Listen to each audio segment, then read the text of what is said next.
we will study about electric field. We will know what is electric field. Now, in the vicinity of a charge, another charge experiences force.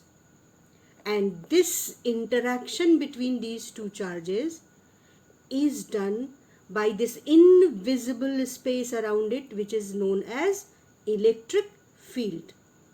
So if I say normally the space around the charge is electric field, in which another charge experiences a force. Now if you talk about definition of electric field, then we will take two charges.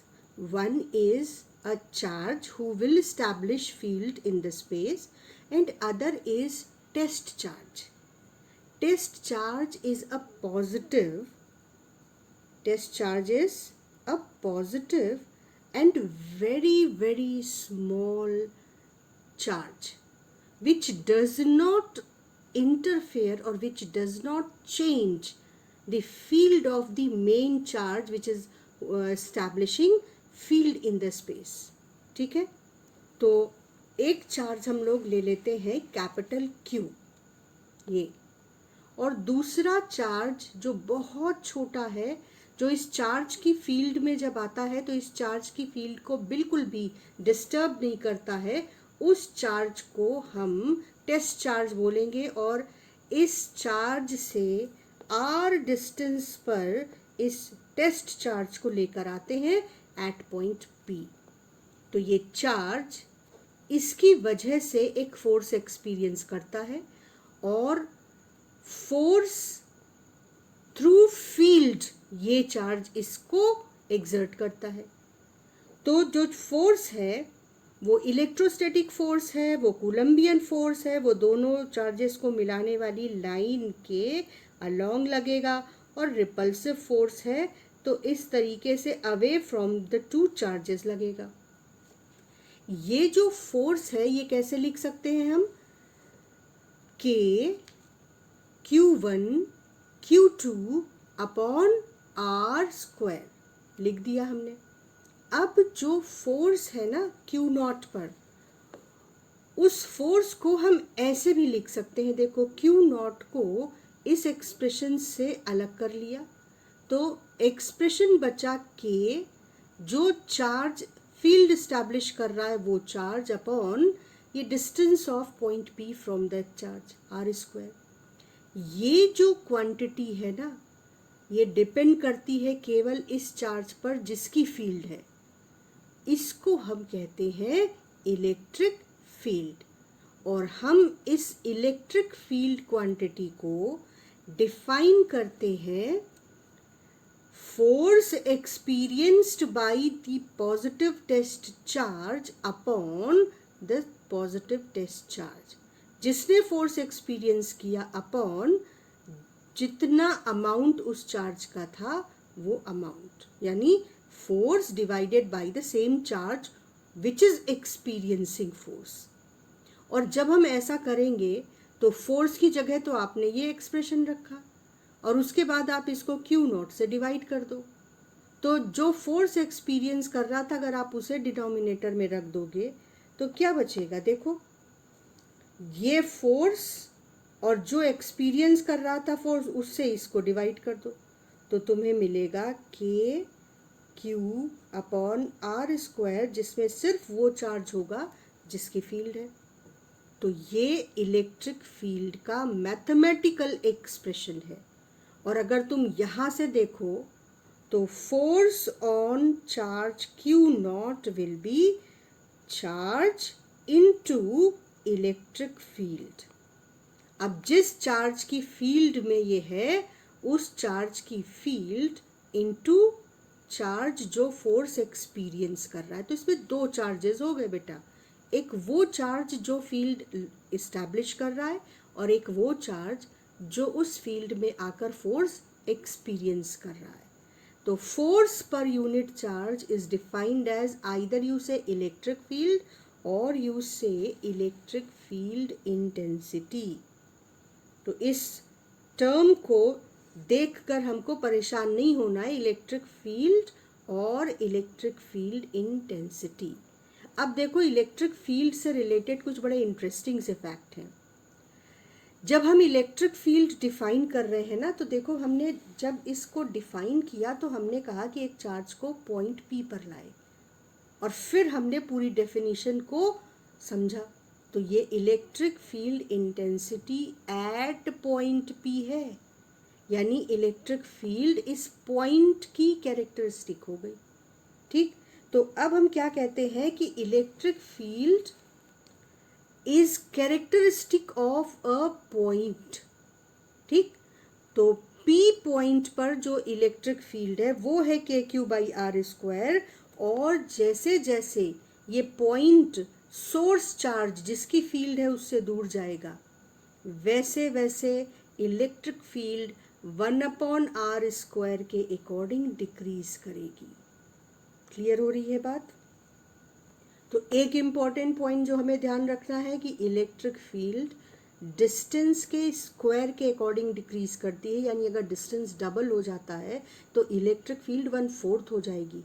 तो जिस rate से distance increase करता है उससे कहीं ज़्यादा rate से electric field decrease करती है। दूसरा पॉइंट ये है कि electric field is force upon the charge which is experiencing the force. ठीक है ना, फोर्स पर यूनिट चार्ज, और फोर्स एक वेक्टर है, so electric field is also a vector. और कैसा वेक्टर है?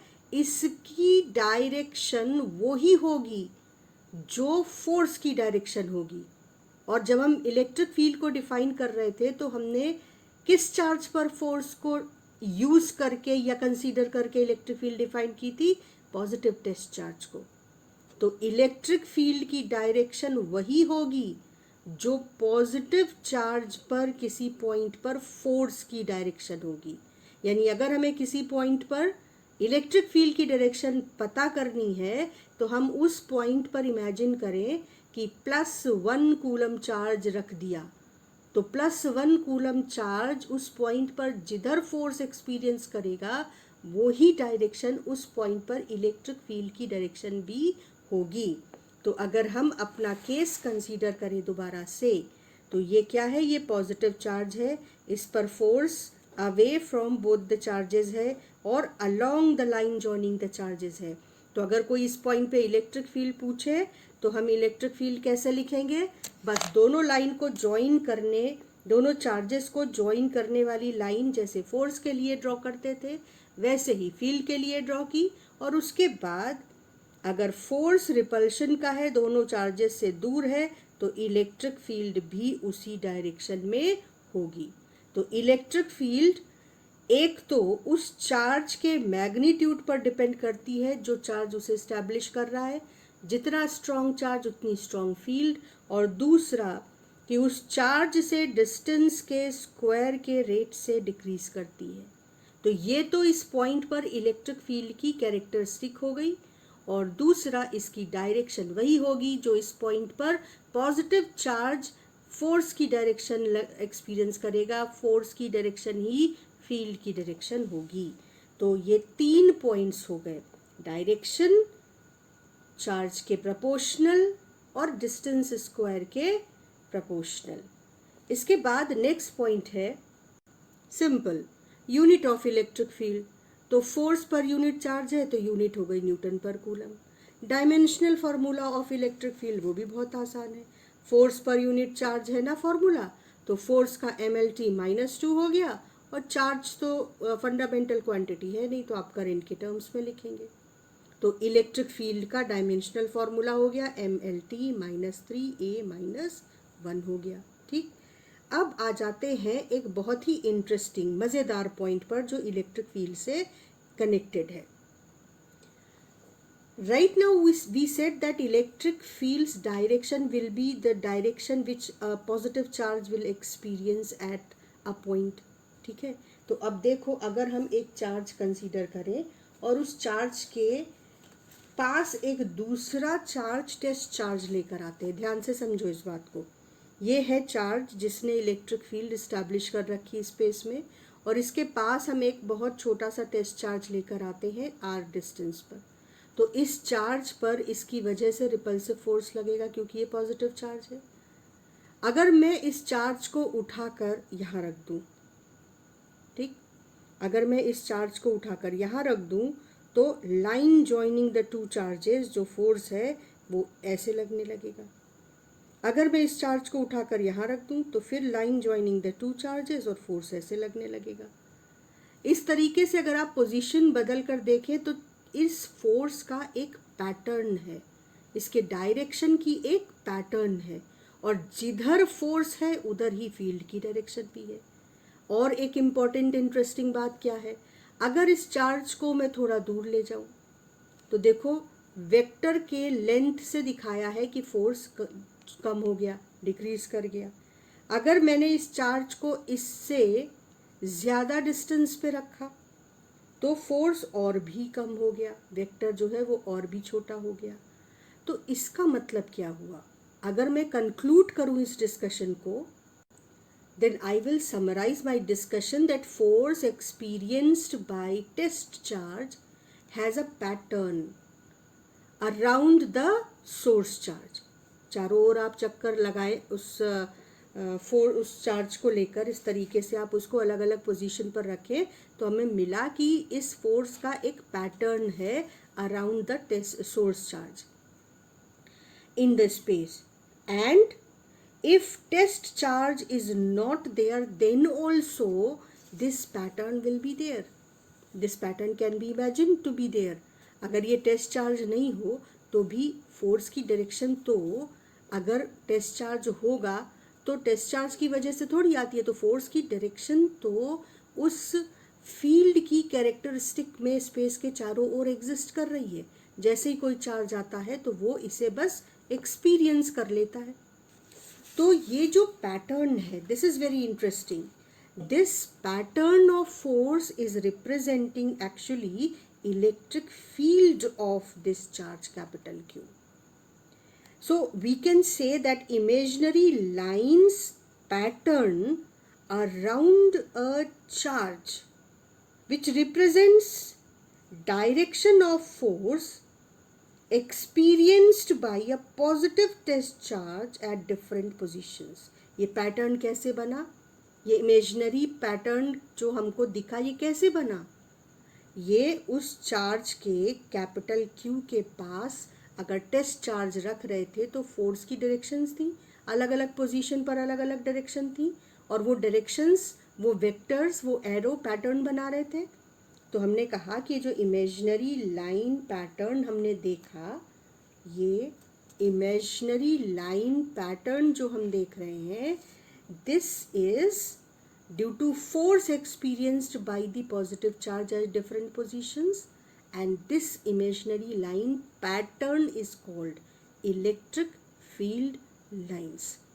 तो समझ आया कि इलेक्ट्रिक फील्ड लाइंस का कॉन्सेप्ट कहाँ से पैदा हुआ। ये जो पॉजिटिव चार्ज था ये अलग अलग पोजीशन पर खास डायरेक्शन में फोर्स एक्सपीरियंस कर रहा था। तो ये जो वेक्टर हमने बनाए ना, जहाँ जहाँ वो जिस जिस डायरेक्शन में फोर्स एक्सपीरियंस कर रहा था, तो एक्चुअली उन वेक्टर्स ने पेपर पे बताया कि ये तो एक पैटर्न है, स्पेसिफिक पैटर्न, और वो पैटर्न हमने कहा कि क्या है, इलेक्ट्रिक लाइंस ऑफ फोर्सेस। तो अब जो रूल था कि भाई पॉजिटिव चार्ज की डायरेक्शन में फोर्स की डायरेक्शन होगी और जिस डायरेक्शन में फोर्स है उसी डायरेक्शन में फील्ड होगी, ये अकेला सिंपल सा रूल अगर हम फॉलो करें तो जो पॉजिटिव चार्ज है उसके चारों ओर जो फील्ड है वो रेडियल दिख रही है तुमको और अवे फ्रॉम द चार्ज। अगर मैं यहाँ पर पॉजिटिव चार्ज को रखूँ तो ये इसे अट्रैक्ट करेगा, तो फोर्स की direction towards the negative charge हो जाएगी। तो अगर हम पॉजिटिव चार्ज को अलग अलग पोजीशन पर रख कर देखें तो ये जो पैटर्न हमको मिलेगा ये कैसा मिलेगा, रेडियल और टुवर्ड्स द निगेटिव चार्ज। और इन दोनों कैरेक्टरिस्टिक्स को अगर आप यहाँ ले आइए और इन दोनों को पास पास रख दीजिए तो अब ये जो पैटर्न है ये ऐसा दिखेगा। यानी इस पॉइंट पर अगर हम अपना टेस्ट चार्ज रख दें तो वो इस डायरेक्शन में फोर्स एक्सपीरियंस करेगा। इस पॉइंट पर अगर हम अपना चार्ज रख दें तो वो इस डायरेक्शन में फोर्स एक्सपीरियंस करेगा। यानी फील्ड लाइंस जो है वो फोर्स की डायरेक्शन बता रही है, किस पर? पॉजिटिव चार्ज पर। तो अगर हमने पॉजिटिव और निगेटिव चार्ज को पास पास रखा और फिर हम 3 पोजीशन चुन ले, एक कि हमने टेस्ट चार्ज को पॉजिटिव के पास रखा, दूसरा हमने टेस्ट चार्ज को निगेटिव चार्ज के पास रखा और तीसरा इन दोनों के बीच में कहीं रखा, तो ये पैटर्न हमको कैसे मिला, इसकी एनालिसिस हमको थोड़ी डेप्थ अंडरस्टैंडिंग देगी। कैसे? देखो, ये जो पॉजिटिव टेस्ट चार्ज था इसको हमने पॉजिटिव चार्ज के, सोर्स चार्ज के पास रखा, तो ये फील्ड जो है या फोर्स जो है वो इस तरह से, हमको पता है line joining the two charges और अवे फ्रॉम द चार्जेस। इसी पॉजिटिव टेस्ट चार्ज को जब हमने निगेटिव चार्ज के पास रखा तो इन दोनों लाइन को ज्वाइन करती लाइन के along towards the negative charge ये फोर्स लगेगा।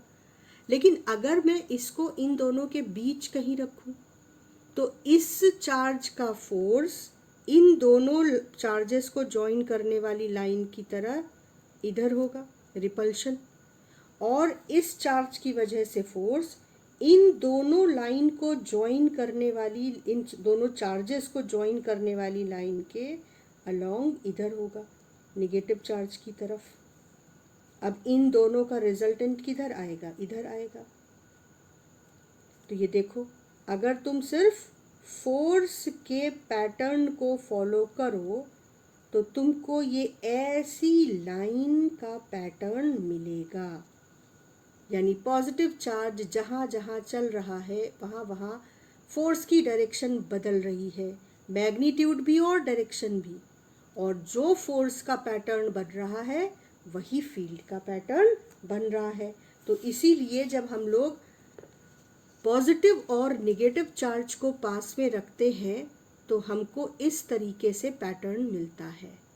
निगेटिव चार्ज के राइट साइड में ये निगेटिव चार्ज से ज़्यादा इन्फ्लुएंस्ड है, प्लस के लेफ्ट साइड में प्लस चार्ज से ज़्यादा इन्फ्लुएंस्ड है। जब टेस्ट चार्ज रखोगे तो उस पर ज़्यादा असर पॉजिटिव का होगा, इधर इधर टेस्ट चार्ज रखोगे तो निगेटिव का ज़्यादा असर होगा, लेकिन बीच में ये लाइंस इस पैटर्न को फॉलो करेंगी। इसी तरह से ये जो लाइंस हैं ये अलग अलग केसेस में अलग अलग पैटर्न बनाती हैं। जैसे जैसे सिस्टम कॉम्प्लिकेटेड होता जाता है ये पैटर्न भी कॉम्प्लिकेटेड हो जाता है। लेकिन इंटरेस्टिंगली कितना भी कॉम्प्लिकेटेड पैटर्न हो, वो लाइंस बहुत स्मूथली स्पेस में फ्लो करती है। वो लाइंस एक दूसरे से इंटेंगल नहीं होती, वो लाइंस एक दूसरे को कट नहीं करती कहीं भी। तो पहले हम जो बेसिक बहुत इम्पॉर्टेंट केसेस हमारे फील्ड लाइन पैटर्न को पढ़ने वाले हैं उनको देख लेते हैं, फिर हम इस पर थोड़ी और डिस्कशन करेंगे। तो एक तो ये केस हो गया रेडियली आउटवर्ड, रेडियली इनवर्ड, और ये जब प्लस और माइनस पास पास है। दूसरा केस होगा जब प्लस और माइनस की जगह सिर्फ प्लस और प्लस आसपास रखे हों। तो पॉजिटिव चार्ज रिपल हो रहा है, यहाँ रखा तो रिपल हो रहा है, यहाँ रखा तो रिपल हो रहा है। पॉजिटिव चार्ज यहाँ रखा, यहाँ रखा, यहाँ रखा, रिपल ही हो रहा है। और ये दोनों, ये लाइंस ऑफ फोर्सेस देखो, ये बता रही हैं कि ये दोनों सेम चार्ज से, सेम नेचर के चार्ज से निकली हुई हैं और ये एक दूसरे को एक तरीके से रिपल कर रही हैं। जबकि यहाँ पर हम लोग देख रहे थे कि पॉजिटिव चार्ज से लाइंस शुरू हो रही हैं और निगेटिव चार्ज में एंड अप हो रही हैं। लेकिन अगर मैग्नेटिक लाइंस ऑफ फोर्सेस का ध्यान हो, क्लास 10th में पढ़ा था, तो वो क्लोज्ड लूप होते थे। यानी नॉर्थ से साउथ गए और फिर मैग्नेट के अंदर साउथ से नॉर्थ। लेकिन जो इलेक्ट्रिक फील्ड लाइंस है वो क्लोज लूप नहीं होती हैं, वो पॉजिटिव से स्टार्ट होकर निगेटिव पर एंड अप होती हैं, सोर्स और सिंक। इसी तरह से इस वाले पैटर्न को भी हमको ड्रॉ करना आना चाहिए। बोर्ड में ये कई बार पूछा गया क्वेश्चन है कि इस केस में फील्ड लाइंस का पैटर्न बनाओ। अब आ जाते हैं एक और केस पर। इसको हम लोग आगे और भी डिटेल में पढ़ेंगे, लेकिन अगर ये मेटल प्लेट है और इसको पॉजिटिवली चार्ज कर दिया जाए तो जो फील्ड लाइंस है वो मेटल प्लेट की सरफेस से परपेंडिकुलर और मेटल प्लेट से दूर जाती हुई बनेंगी। यानी पॉजिटिव चार्ज अगर इनमें से किसी पोजीशन पर रखा जाए तो वो दूर भागेगा और इस डायरेक्शन में भागेगा। इसी तरह से निगेटिवली चार्ज प्लेट की तरफ फील्ड लाइंस आएंगी, लेकिन अभी भी वो पैरेलल हैं और सरफेस के परपेंडिकुलर एंटर कर रहे हैं, सरफेस एंटर नहीं कर रही हैं, सरफेस के परपेंडिकुलर है सारी की सारी। ये जो एंगल है ये 90 डिग्री है। ठीक, अब अगर प्लस और माइनस दोनों प्लेट्स को पास पास रख दिया जाए तो प्लस से ओरिजिनेट होंगी और निगेटिव पर एंड अप करेंगी, और जहाँ पर एंड आएगा वहाँ पर थोड़ा डिफॉर्मेशन हो जाएगा, जबकि यहाँ फील्ड यूनिफॉर्म रहेगी बीच में। तो ये पैटर्न हमको ड्रॉ करके और इनको याद करना पड़ेगा। अब आ जाते हैं इलेक्ट्रिक फील्ड लाइंस के इम्पॉर्टेंट प्रॉपर्टीज़ पर, क्योंकि इनसे सवाल बनते हैं। ये प्रॉपर्टीज़ पढ़ी भी होनी चाहिए, समझी भी होनी चाहिए और याद भी होनी चाहिए।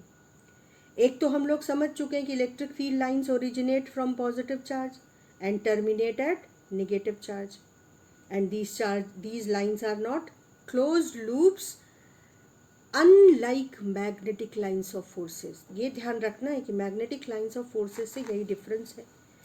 दूसरा कैरेक्टरिस्टिक या प्रॉपर्टी है that number of lines originating from the charge or terminating at the charge is proportional to magnitude of charge। 1 coulomb से अगर इतनी लाइंस निकल रही हैं तो मैग्नीट्यूड चार्ज का बढ़ा दो तो ज़्यादा नंबर ऑफ लाइंस निकलेंगी।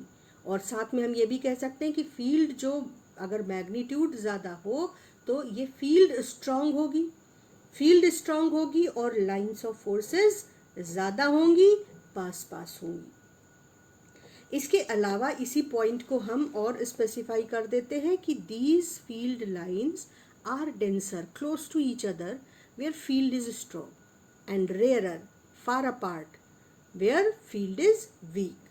तो अगर कभी किसी क्वेश्चन में हमको 2 पॉइंट्स दे दें और कहें कि बताओ किस पॉइंट पर इलेक्ट्रिक फील्ड ज़्यादा स्ट्रांग है, तो उस पॉइंट पर मान लो कि ये केस है, जैसे बहुत फेमस पॉपुलर सा क्वेश्चन है, और पूछ लें कि इस पॉइंट पर और इस पॉइंट पर, पॉइंट नंबर 1 और पॉइंट नंबर 2, किस पर फील्ड ज़्यादा स्ट्रांग है, तो जहाँ पास पास है वहाँ फील्ड स्ट्रांग, जहाँ फील्ड लाइंस दूर दूर है वहाँ पे फील्ड वीक। अब जैसे हमने बताया कि भाई फील्ड लाइंस जो हैं वो इंटरसेक्ट नहीं करती कभी भी, तो ये क्वेश्चन बड़ा फेमस क्वेश्चन है कि भाई क्यों नहीं इंटरसेक्ट करती। तो हम कहेंगे कि अगर मान लें कि 2 फील्ड लाइंस कहीं इंटरसेक्ट कर सकती है, मान लो पी पे, तो पी पर इस लाइन की वजह से जो फील्ड की डायरेक्शन या फोर्स की डायरेक्शन है वो इधर होगी, और इस लाइन की वजह से फील्ड की डायरेक्शन इधर होगी। पर एक ही पॉइंट पर 2 अलग अलग डायरेक्शन में फोर्स या फील्ड नहीं हो सकता, इसलिए ये लाइंस कभी भी एक दूसरे को इंटरसेक्ट नहीं करती हैं। और क्यों नहीं करती हैं का ये आंसर है, और जैसा मैंने कहा कि ये बहुत पॉपुलर क्वेश्चन है। Then if field lines are parallel to each other then field is said to be uniform। if field lines are parallel to each other then field is said to be uniform, और इसका positive charge भी infinity पे है और negative charge भी infinity पर है। तो 2 चार्जेस या एक चार्ज अगर इन्फिनिटी पे होता है तो उससे आने वाली इलेक्ट्रिक फील्ड लाइंस को हम पैरेलल मानते हैं, जैसे सन से आने वाली लाइट रेस को हम पैरेलल मानते हैं। और एक और बहुत ही इंटरेस्टिंग क्वांटिटी है electric flux. all the line joining passing through a surface, all the lines passing through a surface, number of lines is called flux associated with this surface। अगर मान लो कि ये एक सरफेस है और इस ब्लैक सरफेस से 6 लाइंस क्रॉस करती हैं, ये क्या है, इलेक्ट्रिक फील्ड लाइंस। 6 लाइंस अगर क्रॉस करती हैं तो हम कहेंगे कि flux associated with this square is 6।